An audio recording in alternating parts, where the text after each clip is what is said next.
Mon premier souvenir, c'est très certainement la première fois où mon père nous a emmenés au golf. Je devais avoir 5-6 ans. Et à partir de là, j'ai développé cette passion pour le golf. Je suis élu membre de la PGA américaine en 99, donc ça va faire 25 ans, 26 ans.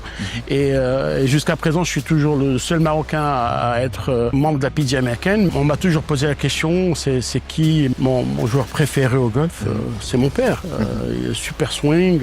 Il n'a pas eu les outils que les autres ont eu parce que bon, c'est le Maroc, mais c'était un champion extraordinaire. C'est mon héros.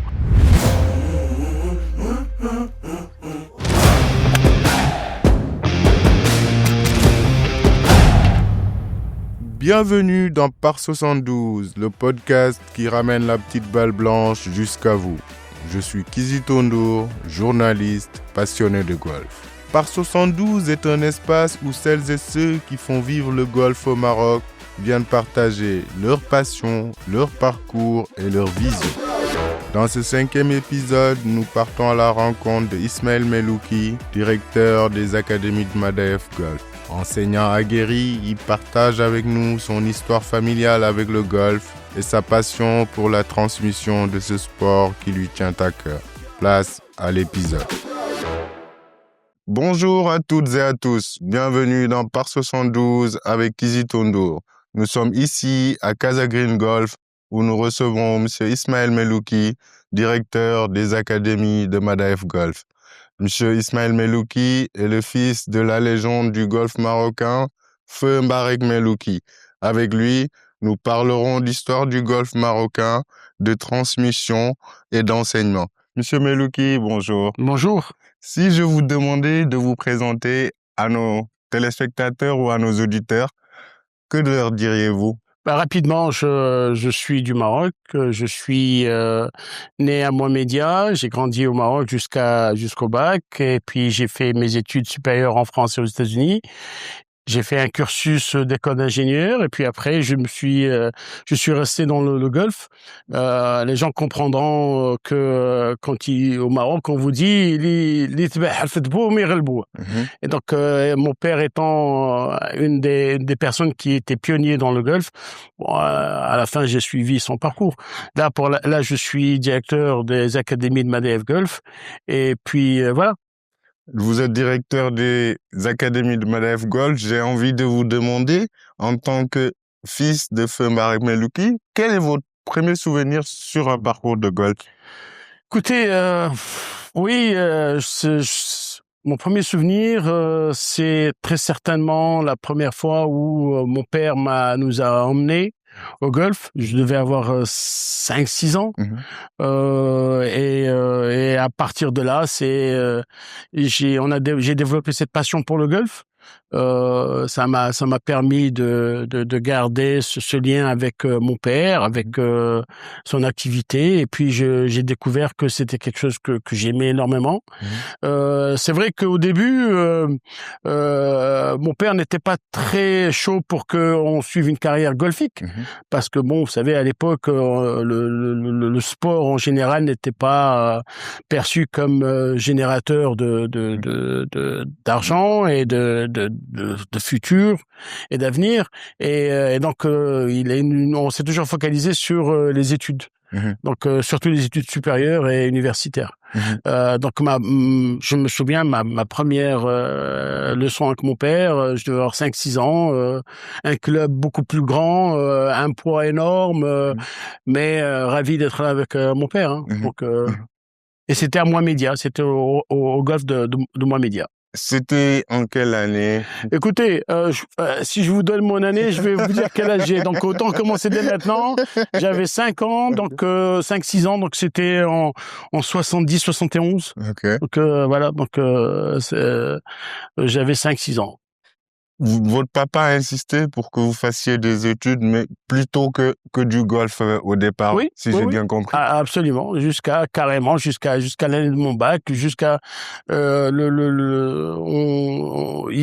avait insisté de sorte à ce qu'on fasse des études supérieures, mon frère et mes sœurs, et voilà. Donc je me souviens en 83, je passais mon bac, j'étais en équipe nationale et je vais au golf pour m'entraîner et le Caddy Master me dit ton sac, bon, il a été mis de côté par ton père.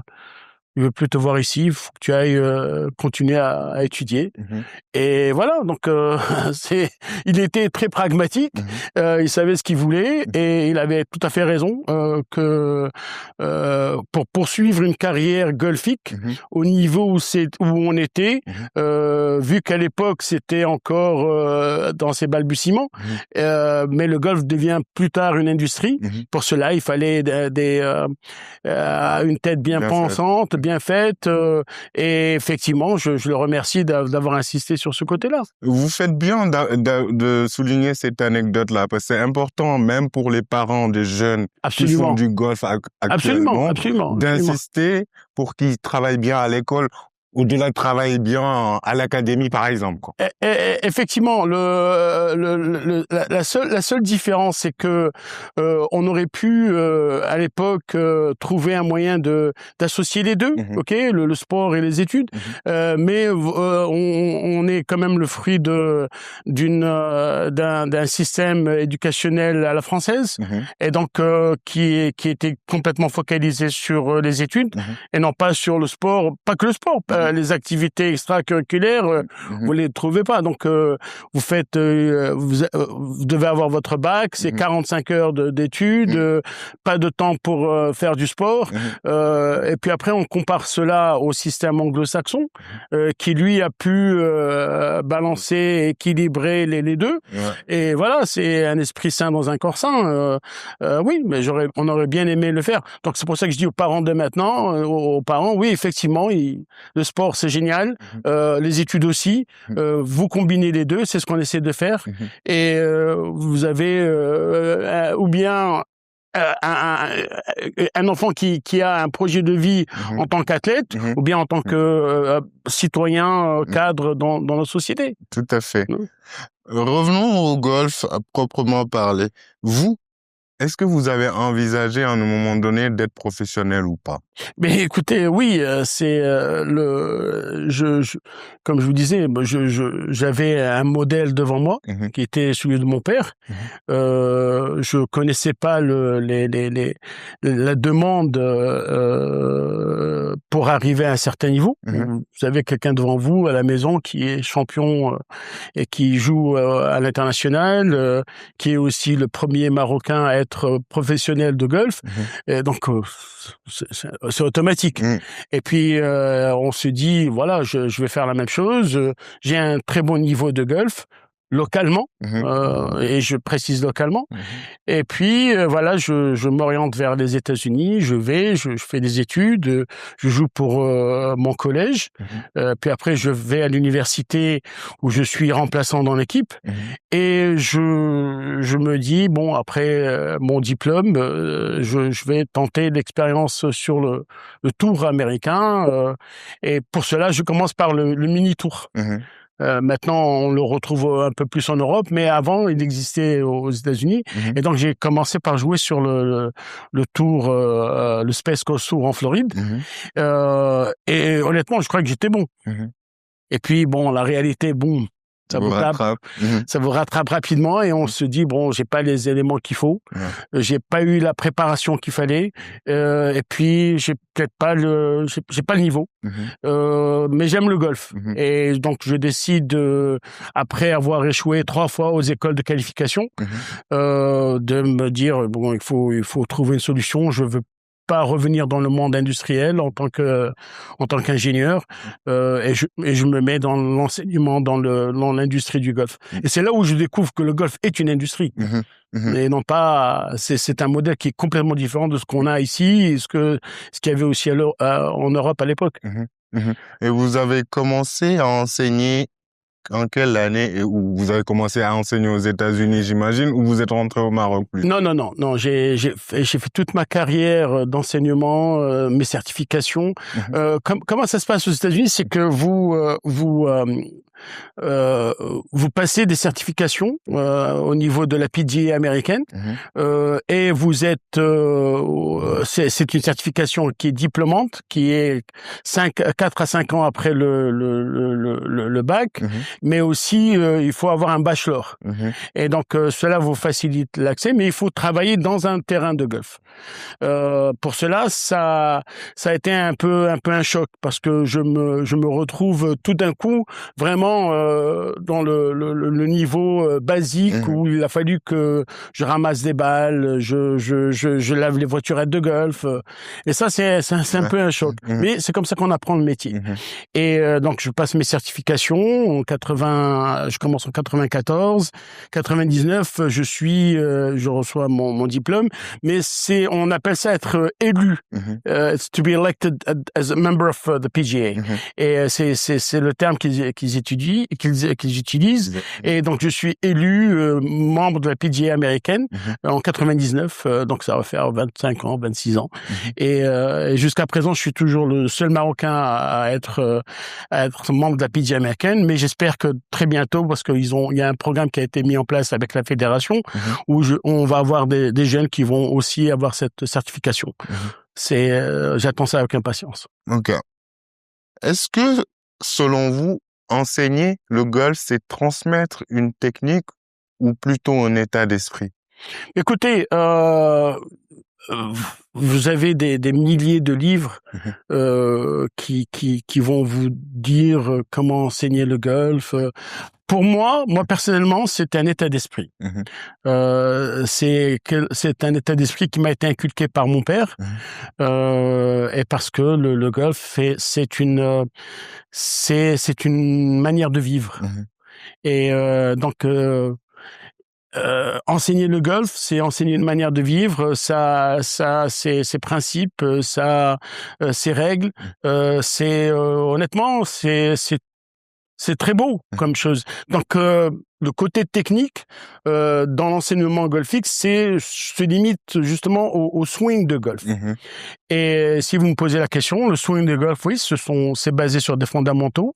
C'est quelque chose que on doit faire de sorte à ce que ça soit l'enfant ou bien le joueur maîtrise les fondamentaux. Et puis après, ça devient des préférences. Ok, il y a des principes à respecter. Sont des principes physiques pour pouvoir swinguer un club, taper une balle. Et puis après, ce sont des préférences. Et donc j'ai toujours gardé cette préférence naturelle qui m'a été inculquée par mon père et que j'ai retrouvée au niveau de la philosophie aux États-Unis dans le contexte de la PGA américaine. D'accord. Mais il y a plusieurs manières d'enseigner. Donc il y a des coachs comme David Leadbetter qui a sa manière de faire les choses. Je suis pas très. Je pense que comme nous avons affaire à des individus qui ont une approche individuelle, je préfère leur enseigner le golf en respectant leurs limites et non pas essayer de les mettre dans un carcan et de leur dire bon voilà c'est comme ça qu'il faut faire. Chacun ayant des caractéristiques. Écoutez, oui, je suis de ceux qui pensent que la gestuelle du golf, c'est la partie la plus facile. Ok, donc le swing, techniquement, c'est une montée, un impact, un finish. Ce sont des trajectoires, mais mentalement, c'est énorme. C'est énorme. Donc, la réussite du golf, elle se situe entre les oreilles. D'accord. Si cet échange vous parle, prenez simplement un moment pour vous abonner à Par 72. Ça nous permet de faire grandir cette aventure, de continuer à raconter le golf autrement et de donner la parole à celles et ceux qui le font vivre. Vous pouvez aussi nous retrouver sur les réseaux sociaux pour découvrir les extraits, les coulisses et les prochains épisodes. Abonnez-vous, partagez autour de vous et poursuivons ensemble l'aventure de Par 72. Aujourd'hui, vous êtes directeur des académies de Madaef Golf, qui est le plus large réseau de golf au Maroc. Oui. En quoi consiste votre rôle et comment vous organisez-vous pour assurer la direction de toutes ces académies réparties un peu partout dans le royaume? La direction, c'est parce qu'on doit vous donner un titre, mais c'est surtout du conseil. J'accompagne mes collègues qui sont dans les académies à mettre en place une infrastructure qui répondra aux besoins de leurs clients. Une académie, ça a plusieurs volets. C'est l'école de golf, c'est la partie aussi enseignement, c'est la partie fun où on fait de sorte à ce que la personne découvre le golf et elle passe de l'académie au terrain de golf. Mais c'est aussi un endroit où on espère toucher les gens à développer une activité qui leur est bénéfique. Hein. Le golf en lui-même, c'est de la marche, c'est la nature, ce sont des valeurs. Et donc, c'est ce qu'on essaie de faire au niveau de l'académie. Moi, mon rôle, c'est de faire de sorte à ce que mes collègues puissent transmettre notre savoir-faire, notre savoir, et de façon à ce que les personnes se retrouvent. Ok, le côté financier, je le touche pas. Je préfère rester dans tout ce qui est purement sportif. Et donc ça nous permet de toucher toutes sortes de populations, que ce soit les dames, les seniors, les jeunes, les moins jeunes. Et puis dans le cadre de MADF Golf Academy, on est surtout axé sur le développement solidaire et le développement du golf au niveau d'une population qui n'a pas eu accès dès le départ et qui maintenant on pense que elle a l'opportunité de le faire. Et tout cela, c'est sous l'impulsion de son Altesse Royale, le Prince Mounir Rachid, le président de la fédération, qui a toujours œuvré de façon à ce que ce sport-là s'ouvre à tout le monde, surtout au Maroc. C'est vrai que depuis quelques années, le golf s'est beaucoup démocratisé au Maroc. On le retrouve dans les différentes académies et écoles de golf du royaume, des jeunes issus de toutes les souches de la société, si je peux m'exprimer ainsi, et c'est très bien comme ça. Mais écoutez, c'est une opportunité qu'on leur donne pour découvrir un nouveau sport.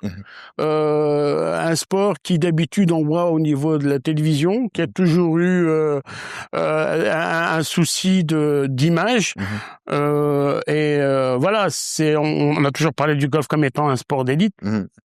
Qui n'est pas vrai, mais c'est vrai que ça c'est un peu notre responsabilité de faire de sorte à ce qu'on puisse communiquer et qu'on puisse dire aux gens, voilà, c'est l'accès au golf, c'est un sport qui est anglo-saxon et qui a commencé avec des bergers en Écosse et quand vous voyez dans les pays anglo-saxons, c'est ouvert à tout le monde. Tout à fait. Bon, le golf au Maroc, c'est un peu à travers le système du protectorat et donc on a cette mentalité un peu à la française qui elle a fait du golf un sport d'élite. Ok, donc et puis bon, on a hérité ça, mais maintenant là ça va très très vite.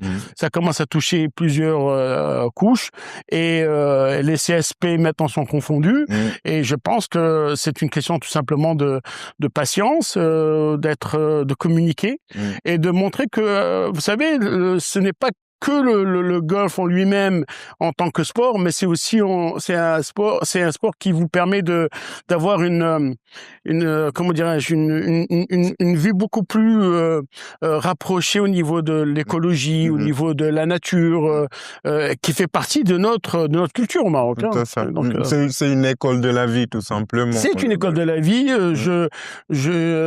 Pendant des années, j'ai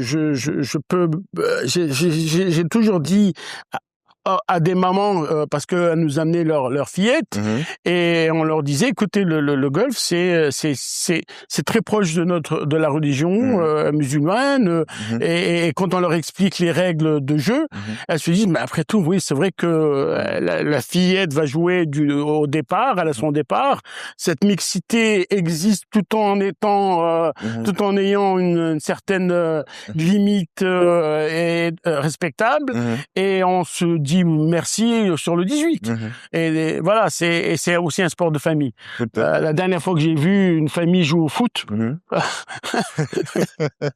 je le redis, c'est aussi un sport de spectateurs.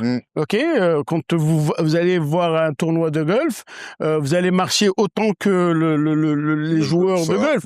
La dernière fois que j'ai couru pendant une demi-heure en regardant un match de foot, à moins d'aller à la cuisine et de revenir, on est limité. Hein. C'est clair. Mais ce sont ces choses-là qu'on doit communiquer aux gens et leur dire que voilà pourquoi le golf, au-delà de l'aspect financier, qui lui est très ouvert. Hein. Je peux vous garantir que au niveau du Maroc, on fait des efforts considérables pour permettre aux familles d'accéder au golf. Une cotisation au niveau junior, c'est 2500, 3500 dirhams à l'année. Et il y a les clubs, il y a l'accès aux balles, alors qu'on ferait la même chose au niveau du foot. C'est conséquent. Tennis aussi, la danse. Vous savez, donc voilà, ça nous permet d'ouvrir. Mais vous avez raison, c'est une question de communication.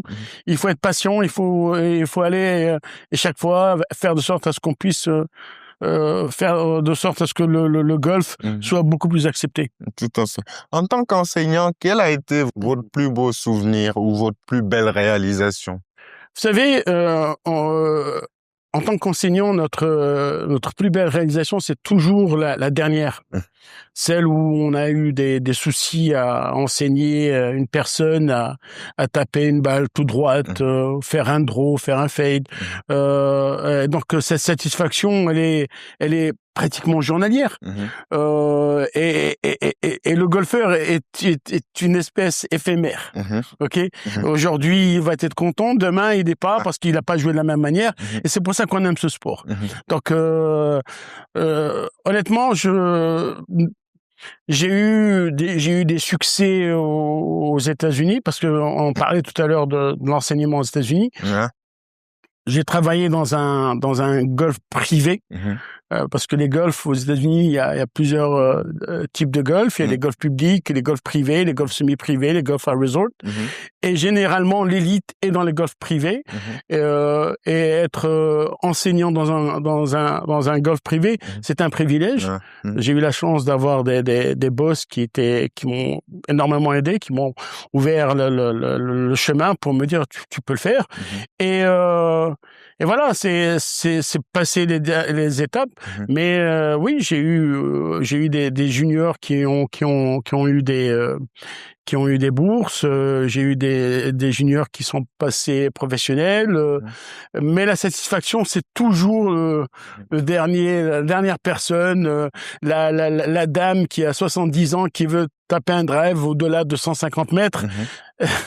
Le challenge est constant. Ok. Le challenge est constant. On reste toujours dans la transmission, mais on va basculer du côté famille. Oui. Je disais tout à l'heure, votre papa, c'est un pionnier, c'est une légende du golf marocain. Est-ce qu'après vous, il y a une relève au sein de la famille Melouki? Écoutez,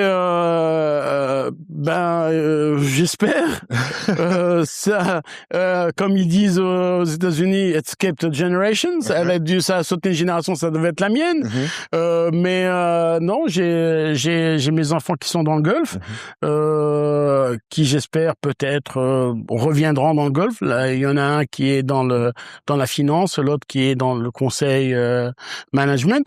Et j'espère que leurs enfants seront des champions. Là, j'ai des enfants qui sont j'ai des jumeaux. J'essaie de les intéresser. Je vois une certaine lueur. Je me dis c'est peut-être ma dernière chance. Mais oui, non, vous savez, cette transmission, je pense que elle se fait à travers les gens qu'on rencontre. Cette passion que j'ai, c'est de partager le golf et d'aider les gens à découvrir ce sport qui est magnifique, que j'aime. Je suis passionné du golf et j'essaie de faire en sorte à ce que les gens soient passionnés. Et plus on les ramène dans le golf, et puis c'est comme une chouka. On leur fait une petite piqûre et ça prend. Mais non, j'espère que la relève se fera. Mais il faut aussi dire que c'est dur de mon père était une légende. Même quand je suis parti aux États-Unis, je me suis rendu compte que waouh, je vais vous dire la vérité, on m'a toujours posé la question, c'est qui mon joueur préféré au golf? C'est mon père. Il a super swing. Il n'a pas eu les outils que les autres ont eu parce que bon, c'est le Maroc, mais c'était un champion extraordinaire. Et j'ai toujours été c'est mon héros. Et on m'a posé la question plusieurs fois, quelle est la personne qui te donne l'effet waouh? Vous savez, j'ai rencontré Michael Jordan, j'ai rencontré des athlètes américains avec qui j'ai joué au golf. Mon héros, c'est mon père. C'est très touchant et très instructif que vous disiez ça, parce que d'habitude, c'est aux enfants qu'on demande ça. Ils te disent, mon héros, c'est mon père. D'entendre ça de la bouche d'un adulte, c'est très instructif. Exactement. C'est parce que vous m'avez posé une question sur le métier. Donc, moi, mon référent dans l'enseignement, c'est mon père. C'est quelqu'un qui était extraordinaire. Qui avait une manière d'approcher le golf, d'enseigner le golf. Ça va faire 30 ans qu'il est décédé. Je peux vous garantir qu'il n'y a pas un seul jour où on me dit pas, voilà, j'ai pris un cours avec votre père, il m'a apprécié, et chaque fois que je tape un bon coup, je pense à lui.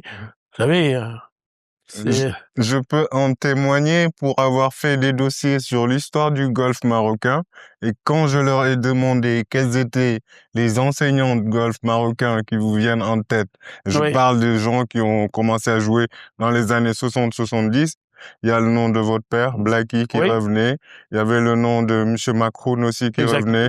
Il y avait Stito aussi. Oui, Stito, Alilo aussi. Alilo aussi. Oui. C'est des gens qui ont marqué l'histoire du golf et qui, à mon avis, on doit faire de sorte à ce que on enseigne ça à nos champions. C'est toujours, si on veut aller plus loin, si on veut aller vers un objectif, il faut savoir d'où on vient. Et donc, il faut comprendre qu'il y a eu des gens qui ont balisé le terrain pour qu'on puisse y accéder. Voilà, mais honnêtement, j'ai eu le privilège de rencontrer des gens, des champions de golf. Voilà. C'est le mur de poussière de Francis Cabrel. On se brûle les yeux une fois qu'on tombe. J'ai eu cette chance d'avoir mon père dans ce milieu-là, qui ne s'est jamais pris au sérieux. Donc, il ne s'est jamais pris. Et je suis une légende. Je suis quelqu'un de très modeste. Voilà. Et ce sont ces choses-là qui nous a inculqués. Et voilà. Non, je pense que les gens me disent, est-ce que tu penses que tu vas faire comme ton père? Je vais pas faire comme mon père. Je fais comme moi je fais. Et mon père, je le porte avec moi. Tout à fait.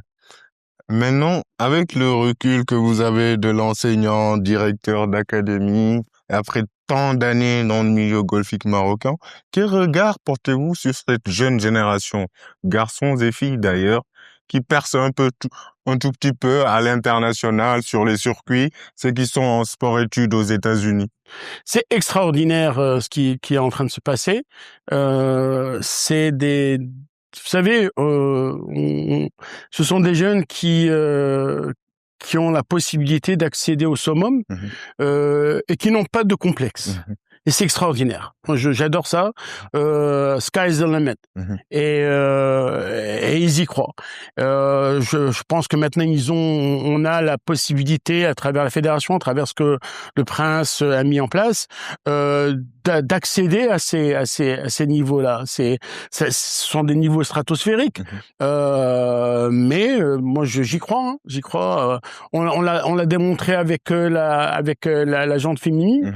Là, là, c'est vrai que le gap au niveau des hommes, c'est un peu plus... Bon, c'est normal parce que il y a beaucoup plus de pays qui ont des champions qui sortent, mais honnêtement, non, je pense qu'ils sont là-bas, ils ont leur place, ils sont pas complexés, comme on dit, they belong there. So non, je pense que dans les 5 prochaines années, on aura de très très belles surprises, et c'est ce qu'on essaie de faire. C'est ce qu'on fait maintenant, et j'espère que la relève est assurée, que non seulement au niveau de l'enseignement, mais aussi de l'accompagnement et du développement. Voilà, on continue là-dessus. On est sur la bonne voie. Okay. On est sur la bonne voie. Un dernier mot, Monsieur Melouki? Écoutez, dernier mot, c'est je vous remercie de ce podcast. Je vous remercie de faire en sorte à ce que ce message soit partagé avec toute une population, et on continue à faire ce qu'on fait. On y croit, et puis Inch'Allah, il y aura que de belles choses. Merci beaucoup d'avoir accepté notre invitation. Le plaisir est le mien. Et de nous recevoir ici, c'est le cas de le dire, parce qu'on est chez lui, ici au Casa Green Golf. Merci beaucoup, chers téléspectateurs, chers auditeurs. C'était tout pour cette édition de Par 72 avec Kizito Ndour. À bientôt pour un nouveau numéro. D'ici là, portez-vous bien.